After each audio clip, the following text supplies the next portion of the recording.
We will be starting with identifying functions and domain or range. So identifying this is very important when it comes to plotting your graph. It's just like saying identifying what the x and the y.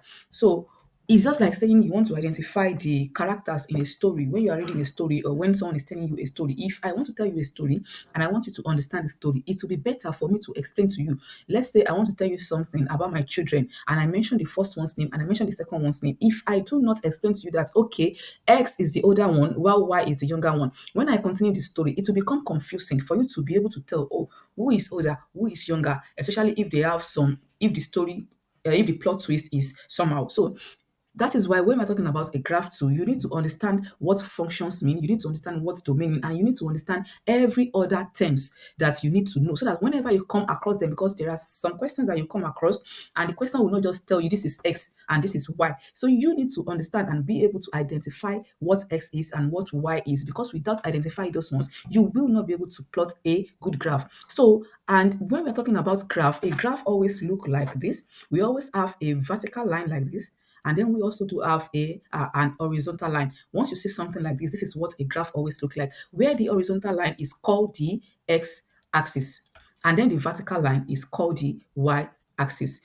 But a lot of questions, like I said, will not just come out and tell you this is the x and this is the y. So that is why you need to identify, you need to be able to understand what function mean before you can solve successfully. So that is why we'll be starting with identifying functions and domain or range. So now let's start with what is a function.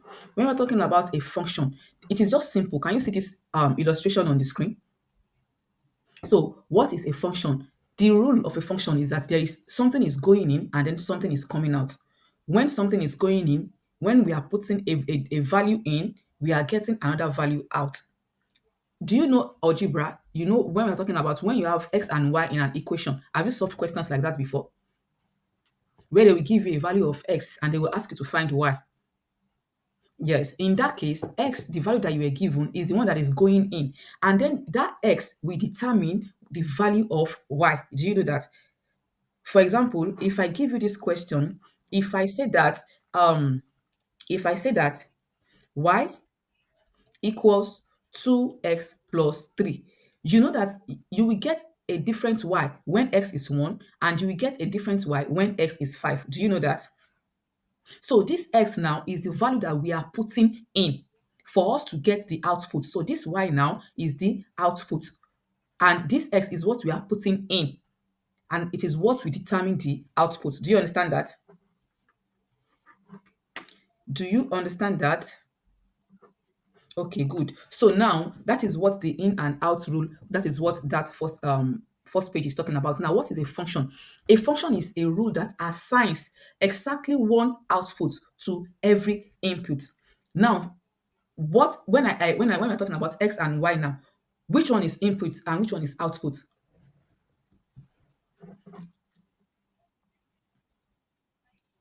X is input and y is output. And now function now says it is a rule that assigns exactly, this is where you have to take what you need to take note, exactly one output to every input.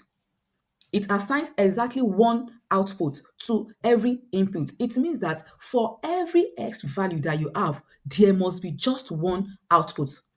For every for every x value, that is the input that you have, there must be one output.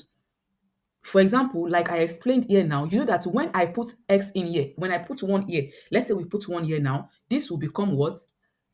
2x plus 3. If x is 1, what will this become? What will become 3?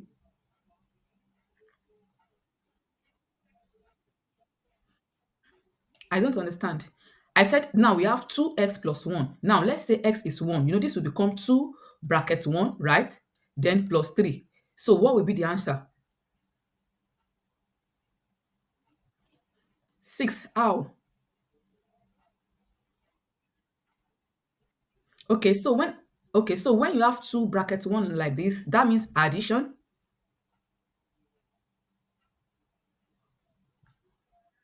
What does it mean?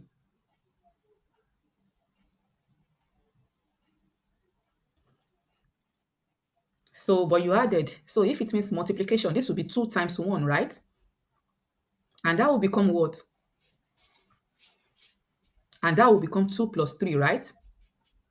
And this will give what? That means y will be 5, right? So you can see that we had one input.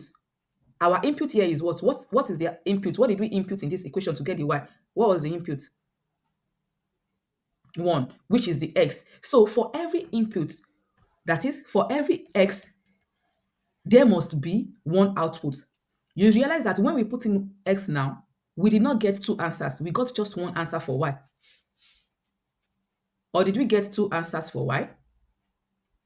So that is what function is all about. Function says for exactly one output, I mean, it assigns one output to every input. So that means for every x, there must be a y. For every x, for every value of x, you are not going to get two y's. You are just going to get one y. Your y must be 1. So that is what function is about. Do you understand the explanation? So now, before we proceed, I need you to understand it step by step because we will be going deeper and deeper. So now let's take a look at this one on the left hand side. You'll see that for this one now we have our inputs. What are the inputs that we have here? For the first this one on this left hand side here. Can you see it? So what are the digits that we have under input? Good. And what are the digits that we have under output? Now, for every input here, do we have one output? For every input on this table, do we have one output or do we have more than one output?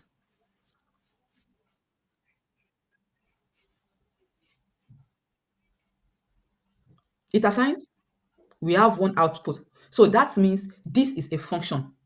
Do you understand what function is now? And if you look at it, they even put it out there. You can see output is y and it is equal to 2x, which is the input. So that means that when y is 2, x is 1 because you know 2x is 2 times x, right? So for this one now, we had for this now, we had when x is 1, y is 2 because 2 times 1 will give 2. And then this one 2, 2 times 2 gives 4, 2 times 3 gives 6, 2 times 4 gives 8, 2 times 5 gives 10. So this makes it a function. Now let's go to the other one. Can you see the other one? That one, let's take a look at it. They already told us that it is not a function. Why do you think it is not a function? 2 can go in 7. Okay. What other thing can you see? 2 times? No, no, no, no, no, no, no. Okay, this is it. It does not have to be 2 times. It can be anything. Do you understand? It does not have to be this first example is 2 times x. Do you understand? So it does not have to be 2 times your input. It can be 3 times your input. In fact, it can be something plus your input. It can be something t- um something subtracted by or subtracted from your input. It can be addition, it can be subtraction, it can be multiplication, it can be division. It can be any operation at all. Do you understand that? It can even be square. Do you understand it? So it can be anything at all. So how do you now identify if this is a function? If you look at this second table that says it is not a function now, you will realize that there is no rule that is binding all of them together. For example, look at the first one. If you say that, okay, what are we going to do to 1 to give us 2? If you add the 1 to 1, that will be 1 plus 1, right? It will give 2, right? But when you take the number, the second input, what is the second input? 2. The same thing you do to the first one, you must do it to the second, you must do it to the third, you must do it to everything on that input list. Do you understand it? You see that in the first table, what we did to the first one, we multiplied it by 2, right? We multiply the next one by 2. We multiply and everything has the same thing, the same thing applied to all of them. Do you understand it? But for this one, the same thing does not apply to them because for the first one, you see that we'll say 1 plus 1 will give 2, right? 2 plus 1, will it give 7? No. 3 plus 1, will it give 1? No. 4 plus 1, will it give 6? No. So it is not balanced. Let me use that word, balanced. So there must be a relationship between all the sets of the input. There must be a relation. You must be able to bring out a relationship from the set. Do you understand it now? So if you are unable to bring out a relationship from the set that you were given, then it is not a function. Do you now understand what function mean? That is why we are starting with function, because if you don't know what function means, there is no way you will be able to understand, you will be able to answer that question. Because the question says, which graph does not represent y as a function of x? So you need to first understand what function mean. Once you now understand what function mean, you now begin to understand what x being a function of y or y being a function of x mean. So now let's move to the next place. Now there are different ways that we can represent a function. We can represent a function in different ways. One of the ways that we can represent a function is by mapping diagram. Can you see the diagram on the screen? This is what we call mapping diagram. Have you come across it before? And you know what it is called?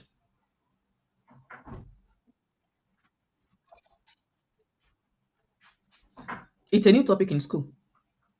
Okay, so this is what mapping diagram means. So you can see that we have x on the left hand side and we have y on the right hand side, right?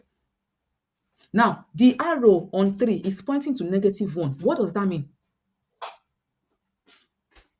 Let me start by asking that. What are the x values on this mapping? What are the x values that we have on this mapping? What are the values of x? Okay, now what are the y? So now, do you now remember that I gave x a name and I gave y a name? So what is the name I gave x and which name did I give y? No, not x-axis. That's on the graph now. When I was explaining something, I don't want to give you expo. I not good. So which one is the input and which one is the output?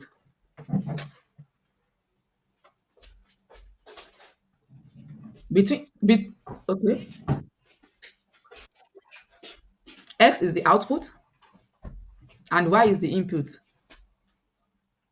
Okay. Okay. X is the output and y is the input. Okay. So let's go back to the first question that we solved. Do you remember this? So which one did I call the input here?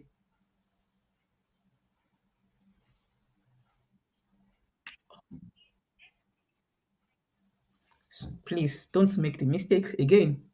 So if you have to write it down, write it down. If you have to sing it as a song every day, every time, till you understand it, till you clock it, or what do you Gen Z say these days? You clock it, right? So if you have to say, if you have to sing it every day till you clock it, so make sure you sing it every day. When you are eating, when you are sleeping, it must clock.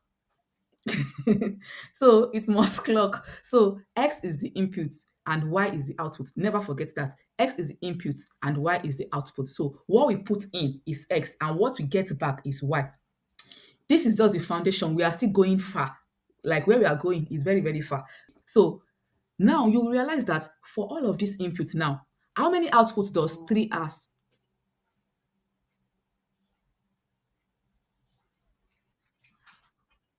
How many? How many output does it have?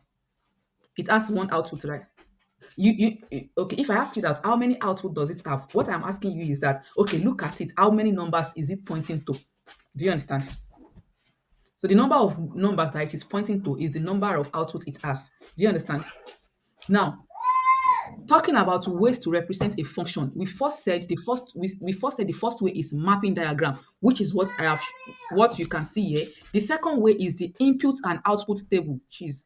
The second one is the input and output table. Do you know what input and output table mean? Do you remember our table, the table that we used to explain in the first place? That is what we refer to as input and output table. Do you remember this table? Where is the table? Can you see this table? Yeah, this is what we refer to as input and output table. Now you need to note all these things. That is why you have access to this material. So we can represent function as a mapping diagram. We can represent it with an input and output table. We can represent it as ordered pairs, and then we can represent it as graph. But you need to understand these three before we move to graph. That's why I told you that we are just starting. So now you know what a mapping diagram is. So what we will do now is that we will be stopping here today. We're stopping here today. Don't even let me tell you. Can you tell me, you now tell me, what are the things you've learned from this class?